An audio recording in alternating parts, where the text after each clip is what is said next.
Turn your windshield time into learning time. When you're not listening to the Scaling Up H2O podcast, listen to the next book that is going to unlock something so you can do better in your day-to-day by signing up for Audible. Go to scalinguph2o.com/audible to get a free book and a free month and learn why it's one of my favorite tools. Welcome to Scaling Up, the podcast where we scale up on knowledge so we don't scale up our systems. Happy Halloween, everybody. I am Trace Blackmore, the host of Scaling Up H2O. And as you know, for listening to me for the past 5 years, Halloween is one of my favorite holidays. I just really enjoy it. It's fun. My wife and I used to always do a Halloween party. And then for some reason, we just stopped. And it wasn't COVID. We had stopped years before that. I really missed that. So we're going to have to start doing that again. And people all over would come. We would have so many people in our house. We had all these blow up things in our front yard, all sorts of treats and different drinks. There was a lot of cleaning before and even more cleaning after. Maybe that's why we stopped doing it, but I do miss it. So maybe next year, we'll go ahead and start doing that again. I was trying to think of what I could talk about this Halloween. In past Halloweens, I did the Raven. That was probably the hardest thing I've ever done on this podcast. So if you search a couple Halloweens ago, you'll listen to me reading Edgar Allan Poe's The Raven. That was, again, the most challenge I ever had on this podcast. I wanted to make sure I did a good job to that. I've talked about haunted boiler rooms. I'm trying to think some other things that I've done. I couldn't really think of anything along those lines to do this year, but I did think of the Halloween movie series. And of course, that's Michael Myers.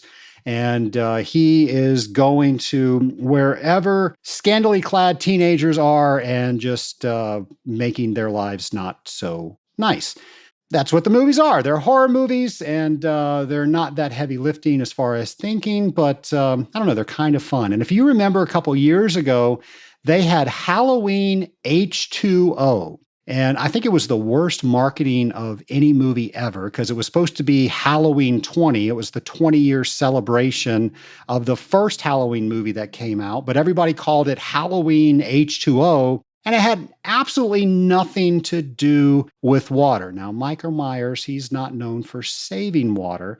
He's not known for doing anything with water. So I was thinking, how do we really bring water into Halloween H2O? And I was thinking, well, how do we look at what we do around Halloween and make it a little bit more water efficient?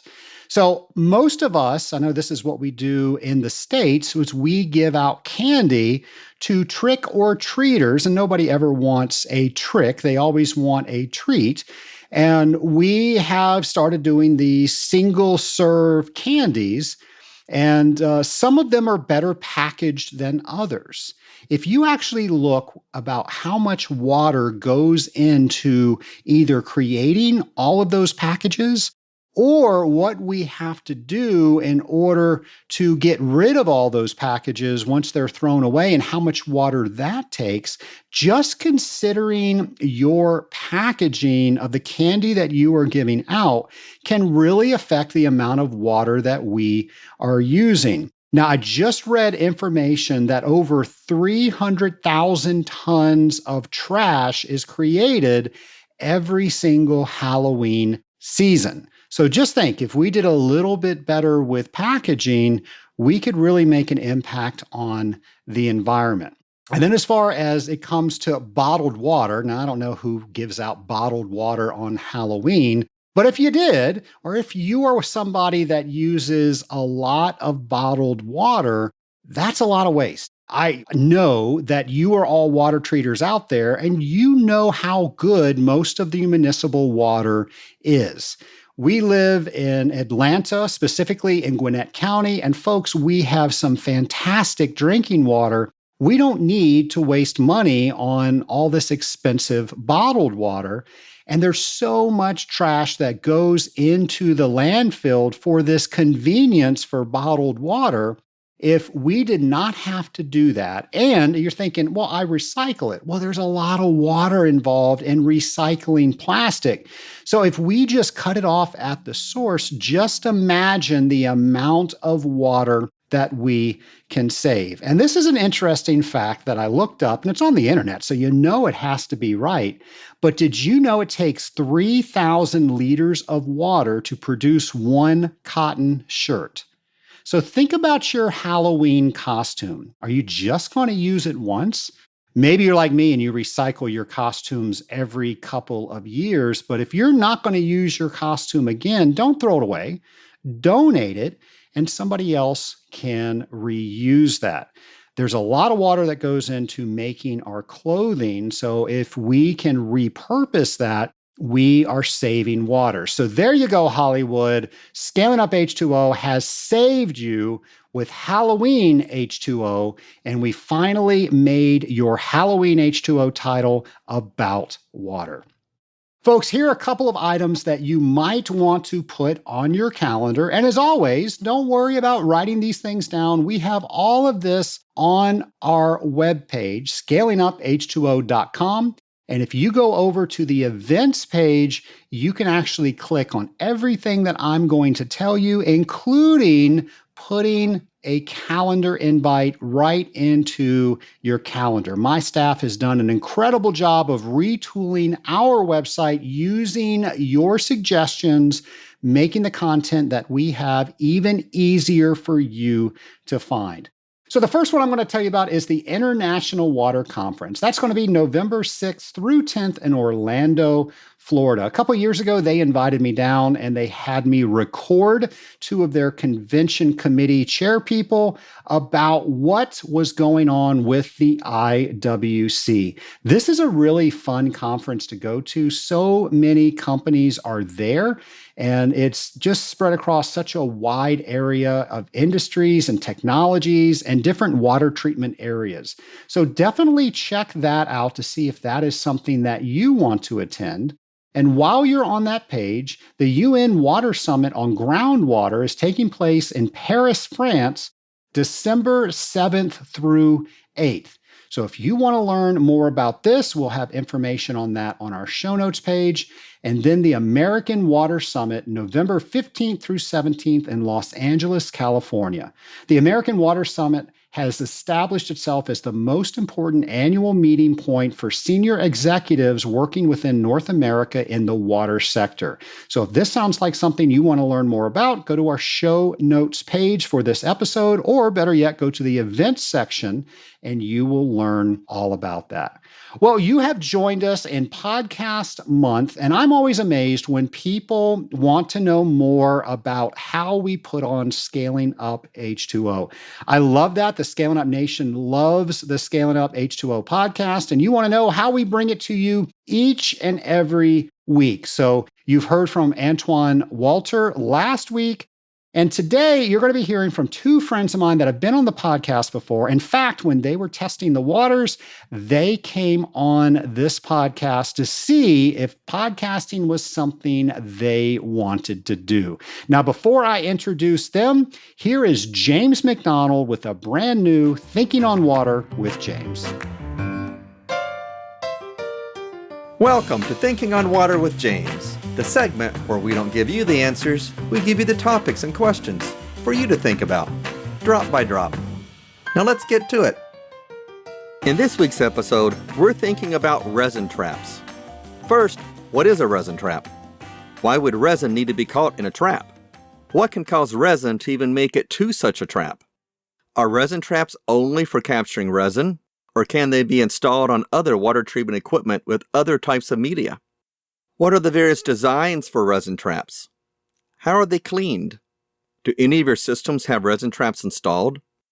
Take this week to think about resin traps and the benefits they may provide. Be sure to follow hashtag TOW22 and hashtag ScalingUpH2O to share your thoughts on each week's Thinking on Water. I'm James McDonald, and I look forward to learning more from you. Thank you, James. And ladies and gentlemen, here's our interview. Well, Scale It Up Nation, today you are in for a treat because I don't just have one lab partner, I have two lab partners. So welcome to the show, Jim Lauria of Mazzei and Adam Tank of Transcend. Welcome, guys. Hey. Oh, great to be here. Great to be here, Trace. So no stranger to the podcast. You guys have been on before. In fact, you were testing the waters to see if you wanted to do your own podcast. And the answer was a resounding yes. And now the world has been introduced to What Are We Talking About? How is that going? Fantastic. I mean, how many have we done now, Adam? Oh, we're at upwards of 30 for sure. 30 something. I mean, I'll tell you, when we started at Trace, in the teaser for the show, if you go back and scroll to the very first one, I wasn't as set on starting a podcast as Jim was. I thought there were plenty of them out there. I figured, a lot of them are just a whole bunch of hand wavy, high level thoughts. Nothing's actually getting done, no actionable stuff. So I was very intent that if we're going to do this, people are going to learn actual tactics on how to tell water's story in a meaningful way. Yeah. And the joke was we weren't going to talk about water. We were going to talk about talking about water. And Adam said, look, Jim, if we're going to do this, we need to do it. And so people are going to get some value, some benefit out of it. And he held me accountable to it. And we've maintained that kind of, hey, this is what our audience is going to get from what are we talking about? I'm always amazed when people ask me to see behind the scenes of how podcasts are done. And you guys are actually ending our month where we're taking a look behind how podcasts are done. And you've been doing a podcast for 30 episodes. I'm kind of curious. One, why did you decide you were the ones that needed to do this podcast? And how do you feel 30 episodes later? I will tell you from my perspective, and I feel like this about life generally, that if it is to be, it's up to me.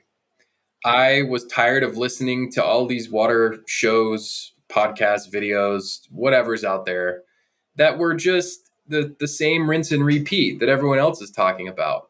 And I know and still feel that if our industry was able to tell better stories, not only about the individuals in our industry, but about the work that we do for the public, then it will radically elevate the conversation around water globally, which ultimately brings more investment into the sector, which is good for our businesses. It's good for the public. It's good for our utilities. It's good for everyone. So I felt compelled because generally we're just terrible at telling water's story. So we needed to do something about it. And I felt that if we're going to do it, and Adam was holding us accountable, we needed to find the right partner. And both of us agreed we didn't mind finding the guests, interviewing the guests, coming up with the questions. But as far as producing and editing the actual podcast, we needed somebody. And we decided, let's reach out to Water Online. I had a good relationship with them. And so we decided, hey, will you guys do the production? Will you post it? And it's been a great partnership since we did that. So, that was an important aspect of it because we felt there was some parts of the podcast we were going to be good at and be able to do, and there were other parts that we needed somebody, some help with. So working closely with Water Online, what have you learned? Have they benefited from the podcast? What's some feedback that you've received? Well, we think so. They've got content. They've got a lot of content. They've got guests that they normally wouldn't have.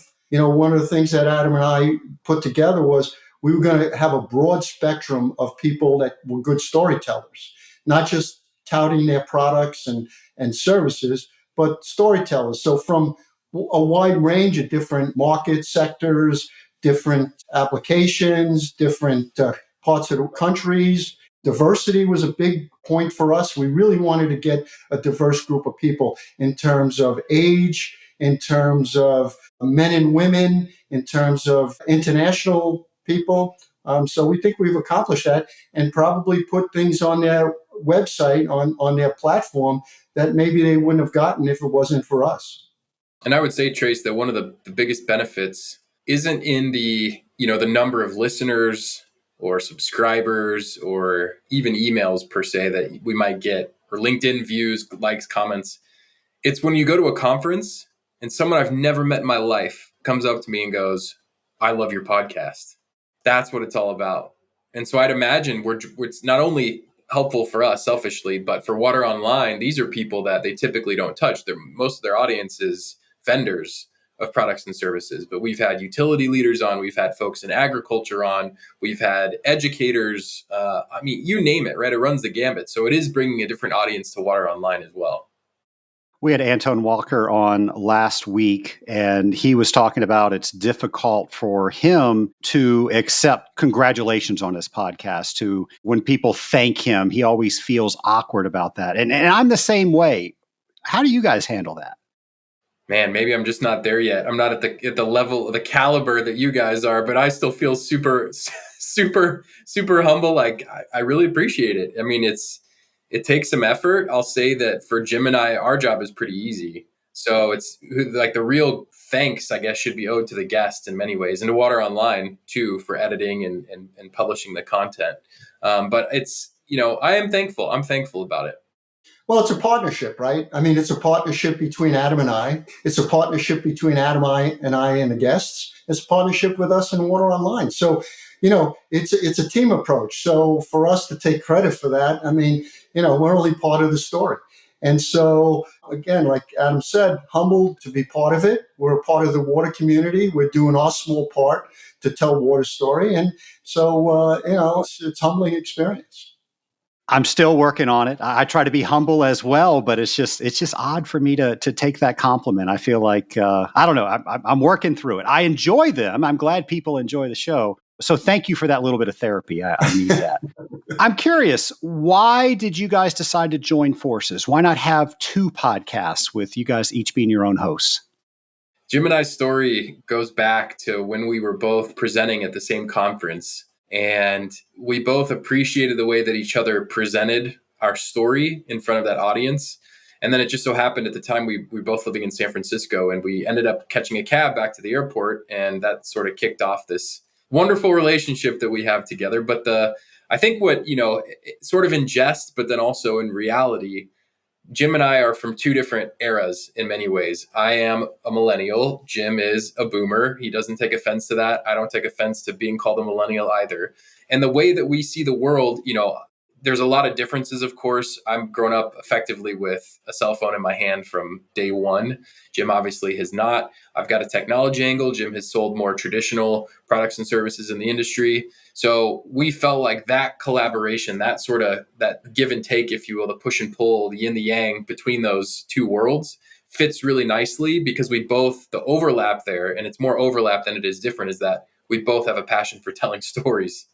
And so it felt natural to do a joint show. Plus, we have access to different guests, right? So Adam has his network of people. I have my network of people based on, what Adam just said. And so it was a natural connection. And, we spend time together. And it was kind of the discussion. Adam was working only about a mile from my house. And we'd have lunch at the pizza place, at the Thai restaurant, at the sushi restaurant. And we talk about what kind of bad stories were being told in the water industry. And so we kind of felt, well, stop talking about it, do something. And so that's kind of how we started. And also we started it right around COVID. And, for me, I was bored. And so, and Adam says, well, that's no reason to start a podcast, right? He's right. So we decided to start the podcast to get, results for the audience. Well, it's hard enough for me to keep my own thoughts straight. And I'm the only host on Scaling Up H2O. You guys have to banter between each other and make sure it's cohesive with the guest. How on earth do you do that? So, one of the things we do is preparation, right? So when we have a guest, I put together a mind map about their background, some questions, how we got to know them. And then I send it to Adam, and then we talk about it. And then we have a rehearsal with the guest. And then based on that, we get questions down, and then I redo the mind map. We send it to Adam and the guest. So we have an outline, and we ping pong back and forth. So, if I introduce the guest, Adam asks the first question, then I ask the next one, and we just go back and forth. And so, preparation is key, Trace. I mean, and you're good at that too. Whenever I've been on your podcast, you send questions in advance. We know where we're going, and so it makes it a lot easier. I would say too that we start and end the shows with a pretty much scripted routine, more or less. So we know who's going to introduce the guest, who's going to ask the first question, and we know what the final question is and about how much time we're going to need in order to wrap up the show. So everything in between, there's a natural ping pong there. So I think with those sort of end caps, it helps streamline that discussion in a way that makes sense. And we keep them all to, 25 minutes or less. So that also helps keep it concise. It makes sure Jim and I aren't asking too much. It keeps the guest, sort of reined in, if you will, not going on tangents. So I think that probably helps too. So 30 plus shows in, what have you learned from show one? I've learned so much about this industry that I had no clue existed. Because, the world of water that I've lived in for over a decade now has been largely in innovative technology. It's been on the digital side of the house. It's been in startups. And Jim's bringing guests to the table that are from the agriculture industry, which is an industry that I've never touched as part of water's story, which is a shame to say because agricultural water use is a big, big driver of water related issues all over the world. And so to talk to people from that industry, it just brings a whole new, perspective for what I do on a day to day in water. And for me, Trace, I picked up marketing tips from some experts, people like Megan Glover of 120 Water. Her whole idea of diving into data. I started a whole campaign with Mazzei about deep dive into data, telling a complete marketing story. And so pulled a lot of good information from our guests and learned so much from the guests and applied it. Not just, hey, that's interesting, but applied it to my own business at Mazzei. Both of you are writers and you have a different style, even a different media. I was hoping you could talk a little bit about that. Another common love between Jim and I, for sure. Jim, you've been at it much longer than I have, so I feel like you got to start. Yeah. So, I've been writing on LinkedIn for a long time and doing articles. I like the long form type of ideas. I look at myself, I'm a combination between a chemical engineer and an investigative reporter. And so, I've always liked to read about different things and give a spin on it from a technical side and from a, just people would be interested in this. And that's kind of been my whole thing. And then, just recently, and I think Adam started first, on LinkedIn now you can do newsletters. And so I've taken those long form articles and turned it into a newsletter, To Know Water is to Love Water. And it's kind of a serial, and I'm in plans to take that serial and publish it into a book, To Know Water is to Love Water. So that's kind of been, where I've taken it. I've written on water online, technical articles. So, long form is kind of my area. And I dabble more in short form for sure. So that would be either on Twitter or on LinkedIn, crafting small posts, finding things I think that will be interesting to my audience and my brand on LinkedIn.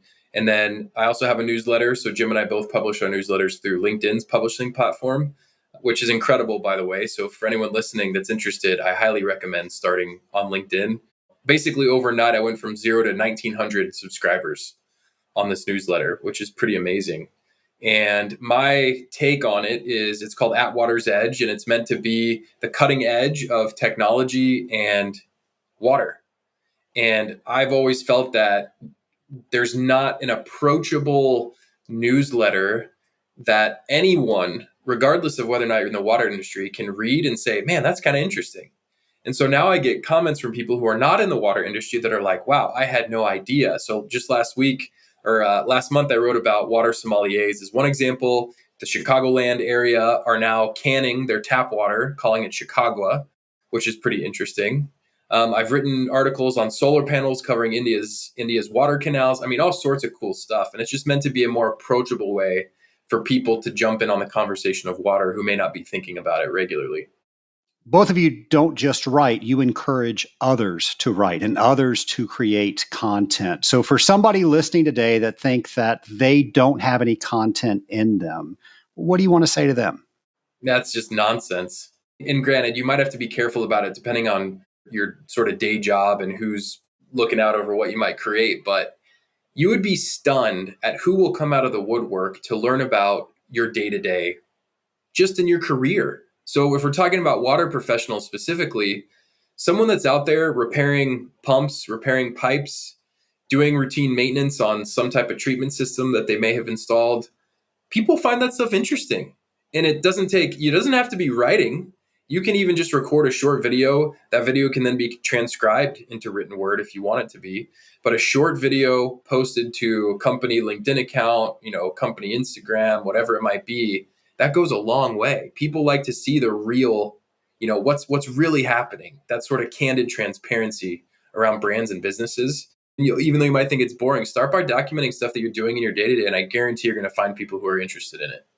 Yeah, just get started, right? And so I got started by doing some book reviews on water books. So I'd read a book and I'd write a short review on it. And that's kind of how I got started writing about it. And people found it interesting because they didn't have time to read the water book that I did. And just some of the highlights and some interesting things I found about it. And as Adam said, you're walking down the street, you see some guys repairing a sewer main leak, video it, take a photo of it, whatever, just get started. Jim, that's actually how you and I met. You wrote some articles on some books that I had not had a chance to read. You did a great job of summarizing what was in the books and your thoughts on the book. So I reached out to you, and of course, history was made. But you did such a great job of taking a lot of material and just making it so easy to digest into the LinkedIn format. How do you do that so well? Well, just I have an interest in it, and it's a passion I have that, I like to read. And I got to say that mind mapping helps me quite a bit because I can chunk it down and I can take just little snippets and I put these ideas and outline and then put it together and that becomes, an article. One thing I'll say about Jim, Trace, is that he has an uncanny ability to bring other people into the discussion. So he has a close friend, Steve Behrman, who's a comedian, and Jim and Steve will riff on the stuff that Jim has written and come up with ways of communicating water-related topics or other articles that make it funny, that make it compelling, that make it interesting. So I think one of Jim's superpowers is his ability to bring other voices into the conversation that add more, we'll call it flavor, to what he puts out there. And I think people may not realize that, but they appreciate it as they're reading it, even though they don't know that that's what he's consciously doing. And he's very humble about it. Well, since we're talking about books, what are some of your favorite water books? Well, I just finished a great one called The Ghost Map. And it's about Dr. John Snow, who people know from the Broad Street. I mean, there was a cholera epidemic in London in 1854, and no one really knew what was causing it. A lot of people thought it was what they called miasma, the bad air coming around. And Dr. John Snow, who was an epidemiologist, he was doing some forensic study and he didn't believe it. But it wasn't only him. It was also a pastor, Edwin Chadwick, who was a community organizer. And between the two of them, just tracing patterns in people's where they lived and where they worked, the two of them working together proved that it was waterborne disease. And they found it was traced to this Broad Street pump that was giving people cholera. It's a fascinating book on kind of a CSI type of novel, right? Just investigative reporting. And Dr. John Snow, he was a brilliant man. He was one of the first people that developed anesthesia, right? Chloroform, ether. And he had a whole career as an anesthesiologist. And then he just decided to do this. A wonderful book, Ghost Map by Stephen Johnson. I'm a big fan of books that detail where people are doing things the right way when it comes to water. So there's this quote that the future is here, it's just not evenly distributed. And I feel like there are a number of countries in particular that are managing water in a very responsible manner that the rest of the world can learn from. And there's a bunch of books. I mean, you can look them up, the way that Israel's managing water, that Singapore manages water. I mean, there's so many different examples. But one book that I found interesting, which is tangentially related, it's something called The Control of Nature. It's by a guy named John McPhee.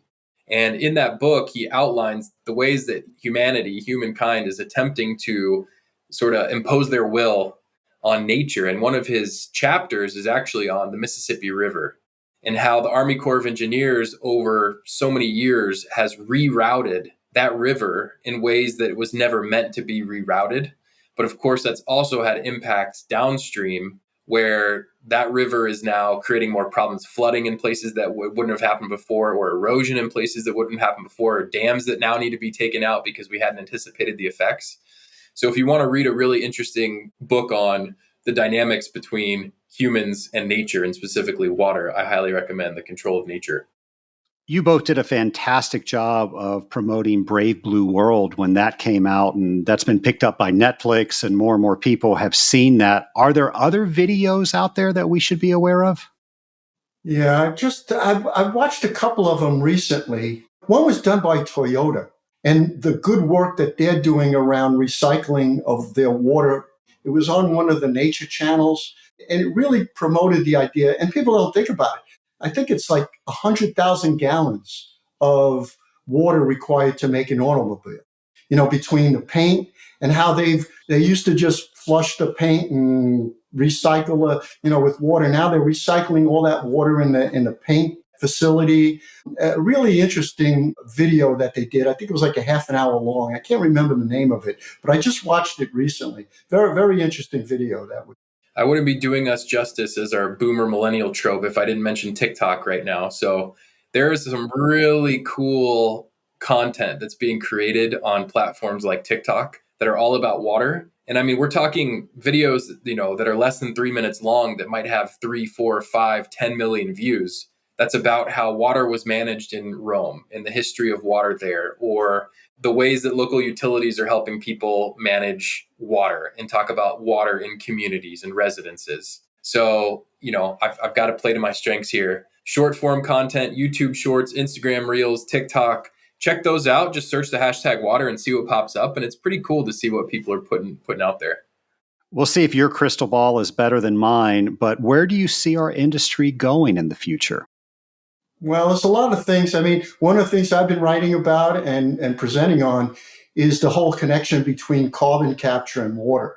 And it's really, I mean, if we're going to look at carbon capture, carbon sequestration, it's going to involve water, whether it means capturing it after the fact, after it's out in the atmosphere and we pull it in with equipment. All that equipment is going to require some type of water, whether it's the steel that's manufactured, the concrete, support structures, all that. Or if we're going to do the right thing in terms of the irrigation of our crops without putting those nutrients into lakes and rivers. We talked about phosphorus going into Lake Erie that created the algal blooms. Well, those algal blooms are creating cyanotoxins, which have to be removed from drinking water. Well, that's equipment, that's energy, that's chemicals. All that stuff is going to be required, and all that is about carbon dioxide, and other greenhouse gases. So I think we've really got to look at that and think in terms of, first, how can we mitigate it before the fact, and then how water's involved, and it's how that's going to be used after the fact. I would say that the data that's coming from all of those different, could be processes, pieces of equipment, the water itself, especially around water quality, is going to make our industry a lot more transparent. I think that the public is going to demand more transparency in water quality, where water is being used, how much is being used, who has access to it, who doesn't have access to it. So I think that's going to bring a whole nother level of discussion to what we do in our industry. The other one that I think is going to happen, I actually wrote an article 2 years ago, Trace, that was the next decade, where I see water heading in 10 years from now. And it blew up on LinkedIn. It was pretty interesting. But some of the predictions I made were, I basically said, all right, here's like the gimmies. Here's for sure what's going to happen. And here's some of the most radical stuff that could happen. And one of the things I predicted was that water utilities would actually start selling bottled water. So either in cans, bottles, glasses, jugs, whatever it might be, because the lack of distrust in public water systems is only going to continue to increase. And so I see a future where the way that we deliver water to communities will change, whether it's canning or otherwise, or private companies coming in and bringing more, water that's not tap to people's homes. I see that probably happening too. Yeah, and I give Adam a lot of credit for his courage to put things out there like that, because you could be wrong, right? And Yeah. and it's pretty bold to make these predictions, and some are going to be right and some are going to be wrong, but at least he's got the conversation going. And people, on LinkedIn, they disagreed with him. I think I disagreed with you, Adam, on some of the Yep, points. And you bet. you were right on some and wrong on others. But, it's that courage to say, this is what I see and this is how I see the future. So here's a bit of a therapy session for you guys. You can get this off of your chest. What's something that you just don't like that you see in our industry that you just want to tell people, hey, stop doing this?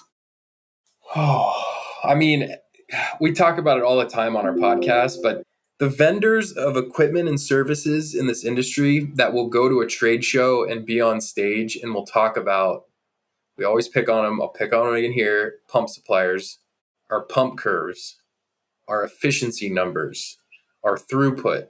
No one cares. Nobody cares. It's not helping anybody. It's not helping you sell more. It's not helping your audience. It's not helping the public get interested in what we do. So just stop talking about yourself, get out of the weeds and elevate the level of the conversation that you're having. Actually put some thought, effort, energy, time into preparing to converse in a way that actually gets people interested and excited what our industry is and what we do. Yeah, and I would say, similar. I would say, look, case studies are great. You want to promote the good efforts of your company and where it's going and successful installations. But that's not what it's all about. I mean, write about trends, write about issues that are more broad-based. And it's more service for your company if you get more engagement, because only certain people are going to be interested in your technology. And that's a pretty narrow, whether it's Adam's Transcend technology or Mazzei technology, there's only a certain amount of people that are going to be interested in that. So, talk about general trends in the water industry and you'll get more engagement. And it's more service to the industry as well. So if someone just started listening to the podcast at this very moment and you could only get one message across to them, what would you want that message to be? Start telling stories. Start telling water stories from a more broad-based aspect. Not why is it good for you and your company? Why is it good for the water community in general? And look, Adam and I always say, and it's another reason why we started the podcast, if people are going to buy your products and services, there's got to be money there for that. And the only way there's going to be money there for that is if the general public sees the value in water. So that's why you need to tell water story. Not only because it's the right thing to do, but it's also the smart business thing to do. I would say the same thing. And I would tell people, start today. Don't overthink it. Tell your neighbor, tell a friend. Don't be comfortable hiding in the shadows like our water infrastructure is. It's literally buried in most cases. Be comfortable being out front. Own our industry, own your role, own the importance of what we do, and be willing to create dialogue about it. Because without it, we're going to be in the same position we have been for the last 100 years, which is broken infrastructure, underfunded communities, lack of trust in our public water systems. The only way to fix that is by talking about it and bringing it to the table. One more time, in case members of the Scaling Up Nation missed it, tell us again about your podcast and where people can find it. So our podcast is called What Are We Talking About? It's on all the major podcasting platforms, Spotify, Apple, Google Play, etc. You can also go to Water Online and you'll see the videos for each of those podcasts if you want to see Jim and I's beautiful faces. Don't know if you want to, but you're welcome to if you want to. And again, it's all about finding the best storytellers in the water industry and having our audience learn from how they're telling stories so that they themselves can become better storytellers. Jim, Adam, I want to thank you for once again coming on Scaling Up H2O. It's always fun to have you as my lab partners. Always a pleasure, Trace. Thanks so much. We appreciate the opportunity. Appreciate it, Trace. Scaling Up Nation, Adam and Jim are so fun to talk to. I love it when I get to meet with people that love talking about water as much as I do. Of course, they loved it so much, they named their podcast after that. So if you're looking for them, their What Are We Talking About? Find that anywhere you consume podcasts, and I think you'll enjoy their show. You know, a lot of people say, Trace, why are you telling us about a competitor's show? Aren't you worried that you're going to lose listeners to somebody else? And absolutely not. If you haven't heard me say this in a while, I'm going to go ahead and say it again. A rising tide raises all boats, and there are not a lot of people in the water space. So when the people in the water space can come together, help each other, encourage each other, you, the listeners, are going to get a better product. So I hope you enjoy the two podcasts that I introduced you to this month, and it helps you become a better water treatment professional. It allows you to learn some more content. It allows you to try something a little bit different. Maybe you think about something a little bit differently. And if you do that, you're going to be a better water treater. And the whole mission for the Scaling Up H2O podcast is to raise the bar in the water treatment industry. So all of us together in this space are doing that. And thank you for being part of the Scaling Up Nation. Something that Adam and Jim love to encourage people to do is to create content. I've got a coach, and you've met him before. His name is Tim Fulton, and if you search the show, he has been on the show before. Tim has been working with me for well over a decade, and Tim says that there is a book in everyone. Now, my book has yet to come out. In fact, I started this podcast because it was so much easier for me to talk over a microphone than it was to sit down and start writing. But I promise you, world, someday I will come out with a book. But in the meantime, I've written a ton of technical papers, position papers, all sorts of stuff to give content out in the water world about what was going on. I've given presentations. So that is something that I can do. That is something that you can do. And don't think for a second, because you haven't been in this industry as long as I have, that you don't have something to offer. There is something that you know that makes you an expert. And by the way, when I was nervous, when I had to give a presentation in front of a room full of experts in their own right, and I was thinking, oh my gosh, who am I? What do I know compared to all these people? A gentleman that I really trust gave me the advice that you are an expert if you know just 10% more than the average people that you are speaking with. Think about all the things that you know that are more than 10% of what the average person knows. We are experts on so many things. I encourage you, and as you heard from Jim and Adam, they are encouraging you as well to get that out of your head and write something, get some content down, do a TikTok video. I'm probably never going to do a TikTok video, so you can do that because I don't know how. With all of those things, there are so many creative ways for you to put content out there. As we put that content out there, others are able to consume it. Others are able to educate themselves because of it. And as we get better educated on the water industry, the whole world is able to make better decisions. So I urge you to do your part in raising the bar in the industrial water treatment industry. I also urge you to tune in next week with a brand new episode of Scaling Up H2O.